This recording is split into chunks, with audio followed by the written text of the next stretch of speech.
Hey everyone, so another week over, time again for another reading update. Now this week didn't quite go the way I expected, because I ended up DNFing Consider Phlebas by Ian M. Banks, which is the first book in the Culture series. And after my update last week, I gave it some more time. I read a few more chapters, hoping that something would finally click for me. Because I know this is a series a lot of people really love, and I went into it expecting something special. But the further I got, the clearer it became to me that it just wasn't working for me.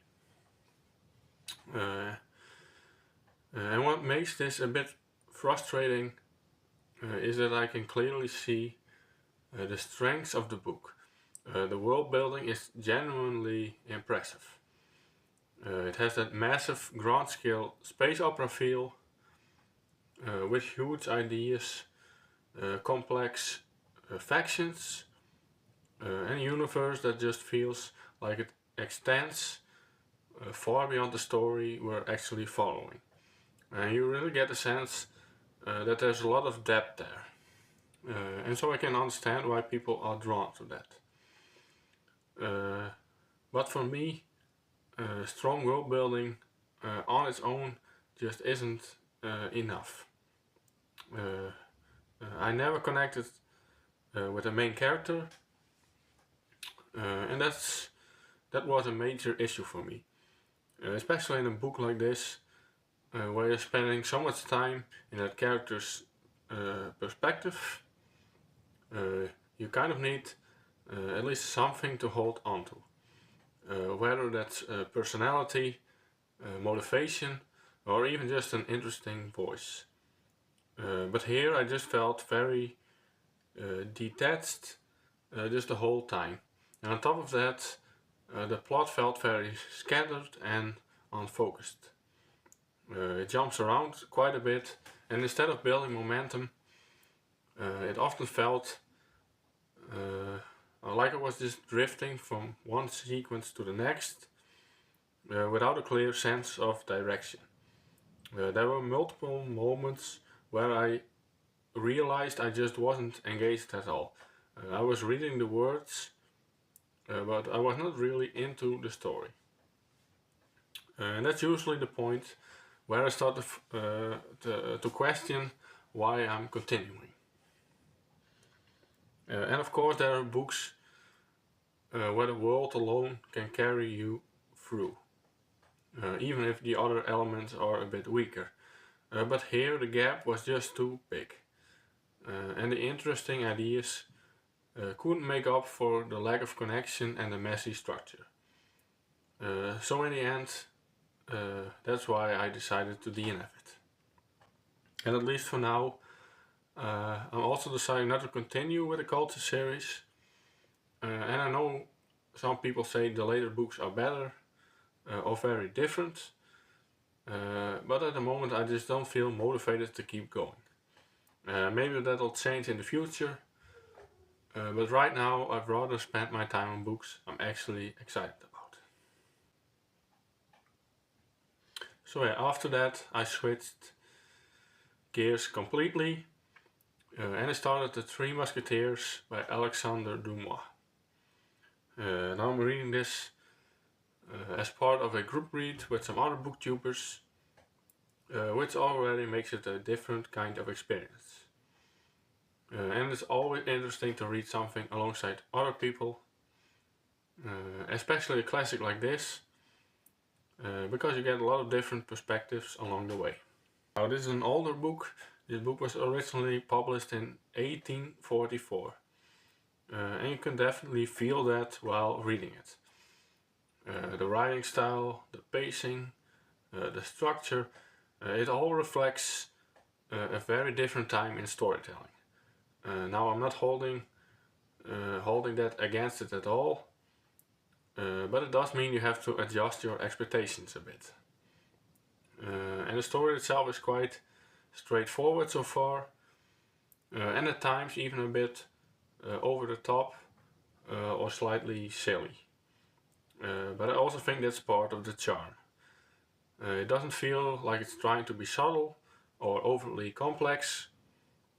It's more about adventure, the drama, and the character interactions. And in this book, we follow D'Artagnan, who travels to Paris with a goal of becoming a musketeer. And what stood out to me is how quickly things move. He basically gets himself involved with the musketeers almost immediately, largely because he's very skilled with the sword and not afraid to get into trouble. And from there, the story starts to expand into court intrigue and political schemes, which is where I think it could get a lot more interesting. So right now I'm still in the early stages, so I'm curious to see how that develops and whether it becomes more layered as it goes on. And one thing I'm still figuring out is how invested I am in the characters. It's a bit early to say, but I do think the dynamic between the musketeers has potential.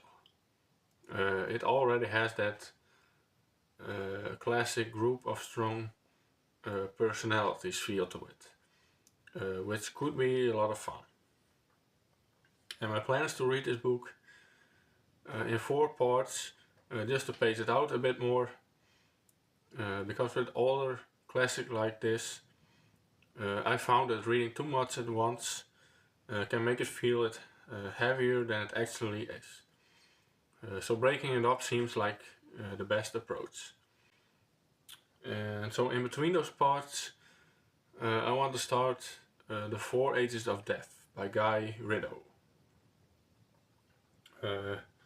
I read his previous collection, The Glass Weaver's Tale, earlier this year and really enjoyed it one. It had a great mix of ideas about aliens, time travel, multiverse concepts, and it felt it was one of those collections where each story felt distinct, but still consistently interesting.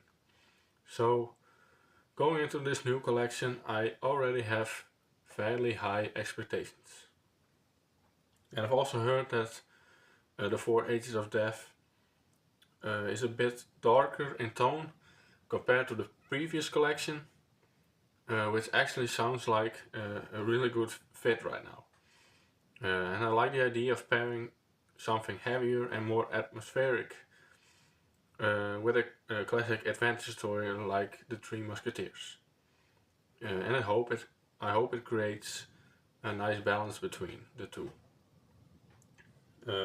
And short story collections are perfect for this kind of reading plan, because you can dip in and out without losing momentum on your main book. It keeps things fresh, especially when you're working through something older and more slowly paced. So yeah, overall, this was a bit of a mixed week. On one hand, a disappointing DNF, especially for a book I had fairly high expectations for, but on the other hand, I started something completely different with The Three Musketeers. And also I have a short story collection coming up that I'm genuinely excited about. So hopefully next week will be a bit more positive in terms of the reading experience, but we'll see how it goes. Anyway, that was it for this week. Thanks for watching, and I hope to see you again in the next video.